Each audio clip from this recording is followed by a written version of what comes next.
I'm Dayne Young with UGAsports.com, and we have a special podcast for you. If you're listening to this, it'll be a voice that you're familiar with from Sanford Stadium. If you're watching, it may not be a face that you recognize quite as much. It is Brook Whitmire, the public address announcer at Sanford Stadium. Brook, how long have you done that for the Bulldogs? Dayne, thank you for having me, first of all, and I'm going to date myself a little bit here, but Lord willing, this next season is about to be my 30th season, so it's been a minute. I was going to say, I think you've done it virtually my entire life. And that's actually the case, not to try to age you at all, but it's almost the case. It's not quite, but at least in my memory, you've been the voice in Sanford Stadium. Sure. Why don't you just, first of all, give our listeners kind of an update to who you are and what you do, because obviously 6 or 7 games out of the year is not enough to be a full-time employee for something. Sure.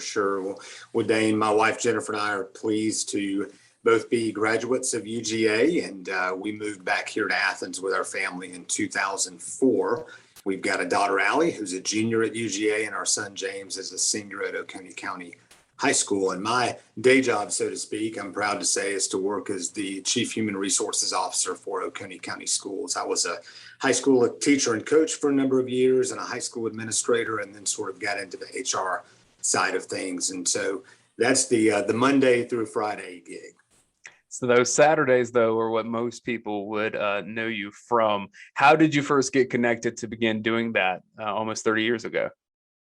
You know, there's a short answer and a long answer to that, Dayne. The short answer is I had the privilege of, while I was at Georgia, my first 3 years, I was actually a trainer for the football team on Coach Dooley's last 3 teams, and then was given the good opportunity to work in the sports information office under Claude Felton, who, as you know, is the GOAT of sports information directors for sure, and still going strong. I'm going to date him a little bit. He's still going at it after all these years. And back in those days, we had a JV team, and every now and again they would need someone to announce those games or fill in on G-Day and that sort of thing, which I did some in the late 1980s. And then in 1992, the guy that was the voice I grew up listening to in Sanford Stadium, Larry England, great man, great announcer who was a radio guy here in Athens, he moved away, and Claude called me one day and asked if I'd like to give that a shot. And I was actually in banking for a couple of years out of college before I went into high school teaching. And so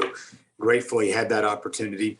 That's the shorter version. The longer version is my dad, who graduated from Georgia in 1950, and back when the rules were different, was heavily involved in football recruiting. He didn't get married until he was 37. He was in the insurance business. And back then, there were a handful of guys like him who traveled with the team and who recruited heavily for Georgia, even though that wasn't their job. So growing up, all I knew was going to Sanford Stadium on Saturdays, and dating myself again, made my first trip there with Dad and my family in 1976, and had to miss one game in 1981 and haven't thankfully missed one since then. So I owe my involvement with Georgia to my dad and to that upbringing that was so fortunate to have. Where did you grow up? Grew up just outside of Atlanta. In fact, I say Atlanta, it's really closer to the Tucker area. And grew up there, lived in one house. And I tell people we were the picture of stability. I grew up in one house, and Georgia had one coach all those years, Vince Dooley. And so Georgia was something that was in my blood from an early age, for sure. Almost inevitable, right? With Herschel Walker in those years with the national championship in 80, like that was everything in this state. It sure was. And Dayne, I think back on it. And so starting in about, as I said, 1976, I might have gone to one in 1975, but I know 76, beginning with that year. So what was that? 4 years of, the 70s, and then all of a sudden Herschel Walker, and those 4 years afterwards are my kind of frame of reference to winning championships and seeing certainly as good of a college football player as ever played in Herschel. So I was spoiled pretty good growing up. That's for certain. So you get the call from Claude Felton, and I think anyone that gets a call from Claude, it's either really good or, I guess in some cases in media, it could be really bad. That's right. What was your reaction to that phone call? Dan, I don't know if I've ever been asked that. I certainly was thankful for the opportunity. Thinking back on it now, I was young. I was 24 years old. So I was really grateful to be given that opportunity. It was very much something I think that was going to be, from Claude's standpoint and from UGA's standpoint, on an interim basis, which I certainly understood, while they decided whether or not they wanted to go another route. And so, man, it was just, for me personally, and I know the Bulldogs out there understand this. If you grew up going to Sanford Stadium and going to those games as I did, and as countless others have, it was just a privilege, and it still is. It's an honor to be associated with game day and to have that role, and it's fun. So I was excited. I was fired up and was hoping I could pass the test, so to speak. So you get that call from Claude. I'm assuming the first call you make then is to your dad, from what it sounds like. I don't recall, Dane, but if it wasn't the first, it would be close. And so that certainly was a fun moment with him, for sure. Do you have a favorite moment since '92 being the voice in Sanford Stadium? With that, I do get asked that a lot, Dane, and it's interesting as a fan, which I am, and we all are. And of course, there's a certain limit that has to come with that. I can't yell as loud in the home games as I like to the road games, but I think for any fan, the answer that I would give is probably like a lot of fans over the years. There are several that stand out in no particular order. Certainly Notre Dame in 2019 was a one for the ages. The blackout game with Auburn was huge and fun. One of the games I remember, and you would have been really young at this time, Dane, is in 2000. Seems hard to imagine now, but we had lost to Tennessee 9 years in a row. And we beat them. And that was the one and only time in Sanford Stadium history that the crowd was pretty much allowed, if you will, to rush the field, tear down the goalposts, and beating Tennessee was sweet. You'll recall a couple of games in 2013 that were awesome. The LSU game and South Carolina game. I think LSU, if my memory serves, that was the first year we won a game when game day was there, which was a hump that we needed to get over. So there have been a lot of special days between the hedges. And frankly, as we all know, there have been a few painful days as well. That's for sure. For a game like the blackout, what information do you know before other people, if any? Because obviously that was a pretty tight kept secret. That was as tightly kept a secret as I've ever seen in Athens. And I will tell you that I didn't know. Had my suspicions and had my reasons to think certain things were going to happen, but Georgia did a great job. Emily Dietz, who works kind of overseeing all of the game day production, did a fantastic job with that, working with the team and with Coach Richt and everybody. And it's quite a moment when the Dogs took the field in black, that's for sure. And we had to win. I mean, that's the thing. It's like, gosh, if we do all this, we can't lose. And then thankfully we didn't. What's your preparation like? Because I don't think I've done a little bit of public address announcing myself for some of the other UGA sports over the last 3 or 4 years. I don't think a lot of people understand how little reaction time you actually have and such a small window that you're working in on the microphone. Dane, that's one thing I didn't understand either when I was getting into it. And it's something that's interesting that's changed over the years. And again, I'm dating myself and anybody else who was around then. When I started, thinking back on it, teams went into huddles. I mean, there wasn't a hurry up offense. There wasn't this fast paced action. And so basically when a play ends and I'm calculating in my mind the gain, the down, the distance, I've got a spotter who works with me who's telling me maybe the number of who made the tackle. Well, all that's going on. Back then you had a little time, and now with the hurry up, it is fast and it is a challenge. That's probably the biggest challenge of the job when things are moving really quickly, because I certainly don't want to be talking over the quarterback, standing over center in the shotgun, as the case may be. So that's a big part of it, just getting ready for that. I like to be obviously as familiar as possible with the other team. With our guys, I will know our folks pretty much by heart, but each week there's another team, there's another set of pronunciations and whatnot. And Dane, I would tell you also that probably the biggest change, there's a ton of non-game preparation to do, if you will, because over the course of the years, there's been a proliferation and other things that take place during the game. There's a lot of video production. There are a lot of PSA reads. There are a lot of presentations that go on, all that require preparation. So the in-game stuff takes some preparation, but so does the non-game stuff as well. And I think a lot of fans think that a lot of that may be pre-recorded, and you tell me if I'm wrong, but from my understanding, if it's a pre-rolled video, then whatever that narration is, yes, that is pre-recorded. But otherwise, if it's your voice, that's you live in the moment, correct? Correct. It is live in the moment. There were a couple of years there where we tried some pre-recorded stuff and some university presentations. And it was okay, but there's nothing like a live read, and it's a lot easier to do it that way. But I say a lot easier. It can be challenging, certainly, but I think the production's better when it's live. So yeah, they're, for better or worse, when the dogs hear me talk, or when Dog Nation hears me talk, it's what you hear is what you get in the moment.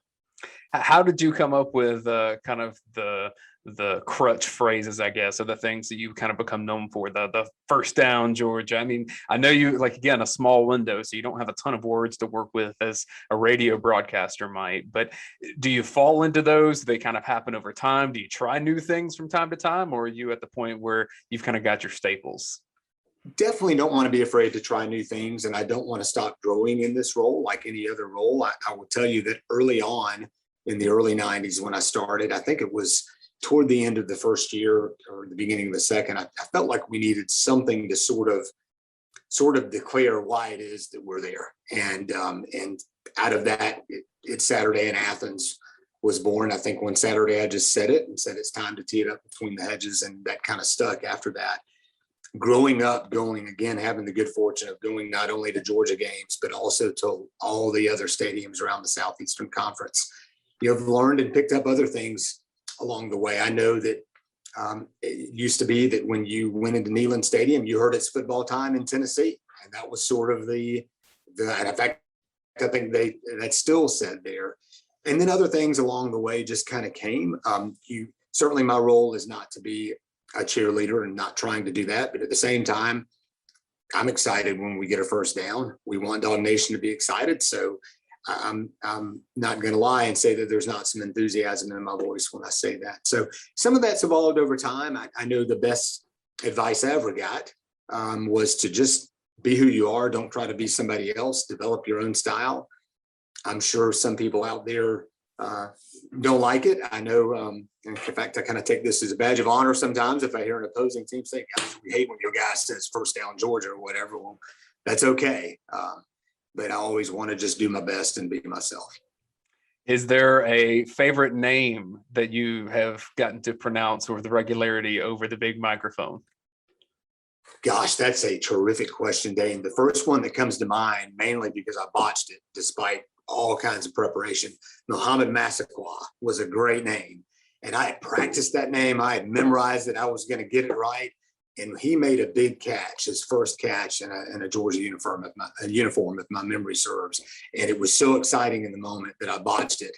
And I knew that I had, and something in my mind said, "Oh, you just said that wrong." So I had to go back and restudy it. But there have been some doozies. We get some of those Cajun schools in here, Louisiana Lafayette and some others, and it'll take a minute to memorize or to get some of those right for sure. But you always want to get it right. I mean, this as a journalism guy. I mean, if you're going to do it, you need to get it right, and it needs to be right. I had the good fortune of spending a good bit of time with Dan McGill, who was a dear friend of my dad's for decades, and some other folks, Claude being one of them, that you need to get it right for sure.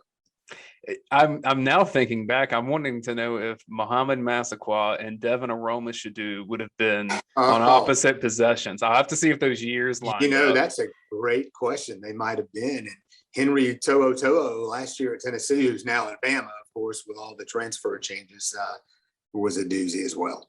I guess lucky for you, you get to avoid DJ Uiagalelei for a whole game. Well, you just did something, Dane, that I have no idea how to do, because I've seen that young man's name and I've not even tried it yet. Yeah, if they were coming to Athens, which I wish they were. Side note is that, gosh, It's exciting to play Clemson and anytime, anywhere. But I grew up, we went to Death Valley every other year, and they came here, and it's an hour and 15 minutes away. And I'll put my little editorial in here. I don't care what's happened with college football and scheduling and conferences and expansion. Georgia and Clemson should play every year. Dabo Swinney said the same thing on this channel just 2 weeks ago. Interesting. Well, that's one thing Dabo and I can agree on for sure. And Kirby Smart might as well. That's a question I suppose we need to ask him at this point. Sure. I tell people all the time that as I got into media, because I grew up in Georgia, I grew up a fan of Georgia. I graduated from UGA. I work on campus now, and I say all that. But when there's a job to be done, you have to do the job professionally, and especially coming through the Grady College of Journalism, as you and I both did. That's what you're trained to do, and if you don't do that, then you're not doing the job. So I say all that to say is your role's a bit different, where you can be more excited when Georgia does something positive. You can have a little bit more energy of fan inflection because you're doing the service for the team and the stadium. But how do you manage that and at the same time convey the information that you have to convey? I love how you describe that, Dane, and I completely agree with what you said. It's always important to do it right and do it professionally. One of the best compliments that I can receive, and thankfully have received along the way, is that when we lose a huge game or something incredibly disappointing happens, and someone will say afterwards, golly, how did you just so calmly say, hey, thank you for your attendance, and the final score is Tennessee, whatever, Georgia, whatever.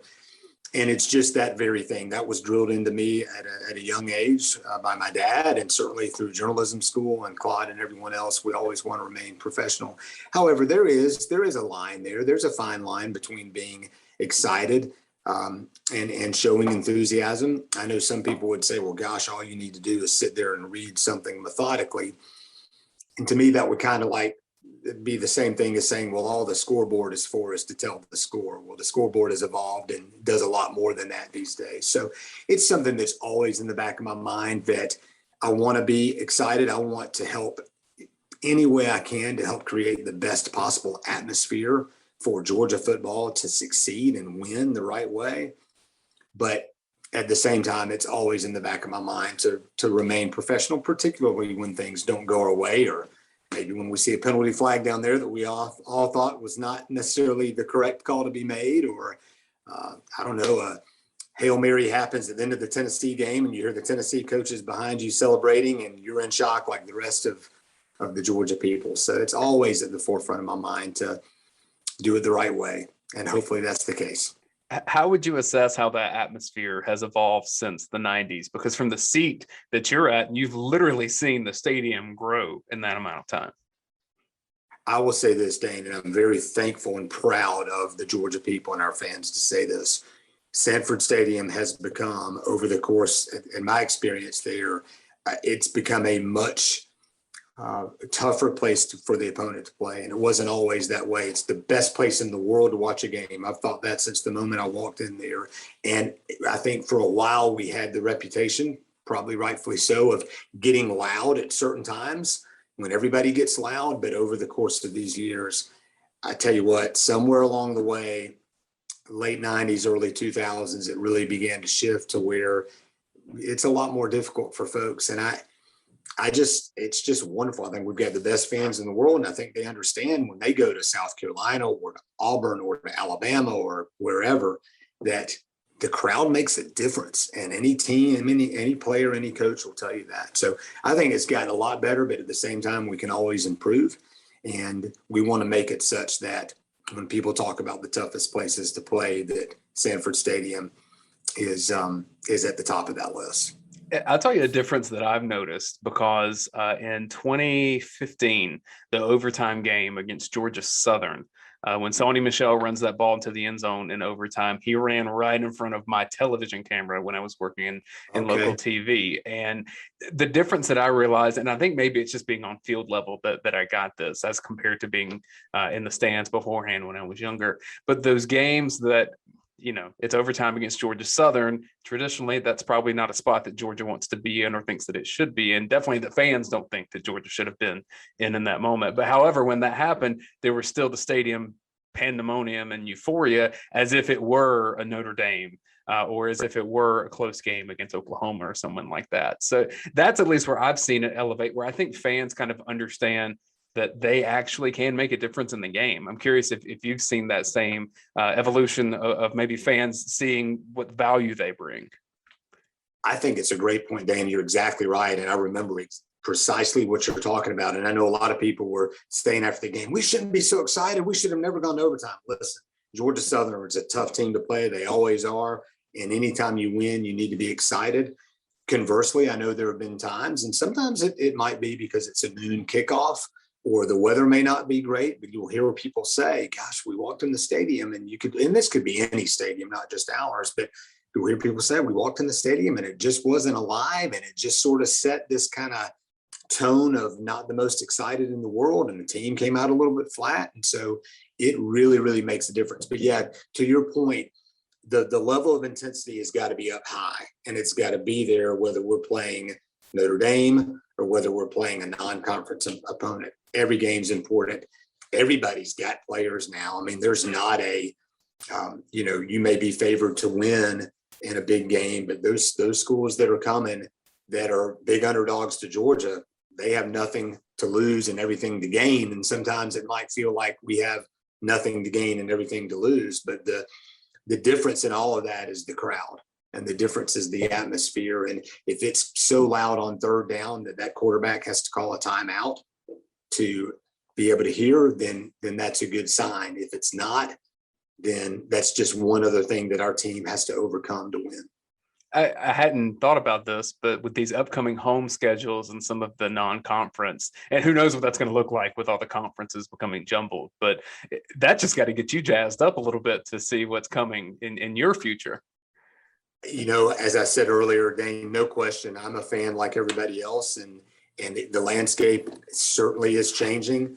But yes, it's exciting to think about Oklahoma coming between the hedges, Texas coming between the hedges, and those schedules. If it were up to me, and I go back to the great year of 1980, our non-conference opponents that year in Sanford Stadium, Texas A&M, Clemson, South Carolina was a non-conference opponent at the time, had George Rogers, the Heisman winner, and of course the Tech game. So we played TCU in Sanford Stadium that year. A couple of years afterwards, Brigham Young came, UCLA. So if it were up to me, it'd be SEC games and marquee non-conference games. I know that's not reality for a lot of reasons, but the bigger the better as far as I'm concerned.